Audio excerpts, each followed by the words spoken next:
Hi everyone, this is Nick from Canada Watch bringing you updates on Canadian news, politics, and business. On this edition, we'll be covering the official reopening of the U.S. land border to Canadians, new information revealed about who absorbs the cost of online grocery delivery, and a report revealing information about Canadians' consumption of alcohol during the COVID-19 pandemic. Our top story today is big news for many Canadians, as the United States will be officially reopening its land border to Canadians today on November 8th. The reopening of the land border to Canadians marks an end to a 19-month unprecedented closure of the land border, and while it will not be required for Canadians to produce their vaccination status, they must be prepared to verbally attest upon request and provide the documentation if necessary. The news is welcome relief for many Canadians who have been eagerly anticipating the reopening of the land border, and including those in border towns who rely heavily on the cross-border travel for their economy. Despite the welcome news, there is growing debate and controversy regarding a requirement by the Government of Canada for Canadians to produce a -19 molecular test upon their return to Canada that has been taken within the previous 72 hours. The test often costs hundreds of dollars to conduct, and there is growing pressure in Canada from citizens, senior groups, and citizen advocacy groups to drop the requirement, as it could disincentivize travel, and there is growing concern that whether these tests can actually be conducted and received within 72 hours if there is a surge in demand. We will keep a close eye on the reopening of the border between US and Canada and bring you updates as they develop. Our second story continues our coverage of how food is produced and distributed in Canada and its effect on prices paid by Canadians.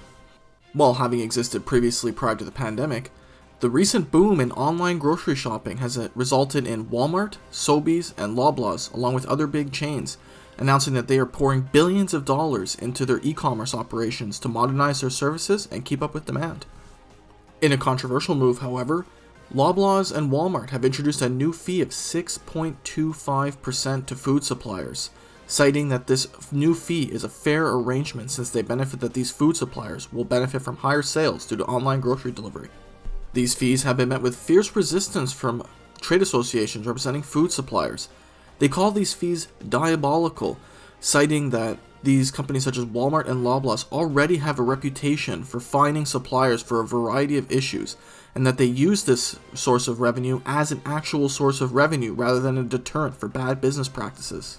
These new fees could increase the price of food paid by Canadians.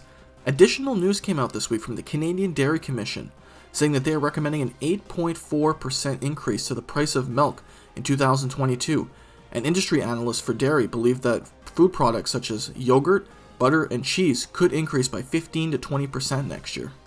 Having already experienced notable price increases in 2021 for the price of food, the issue is top of mind for Canadians who are experiencing levels of inflation not seen since 2003.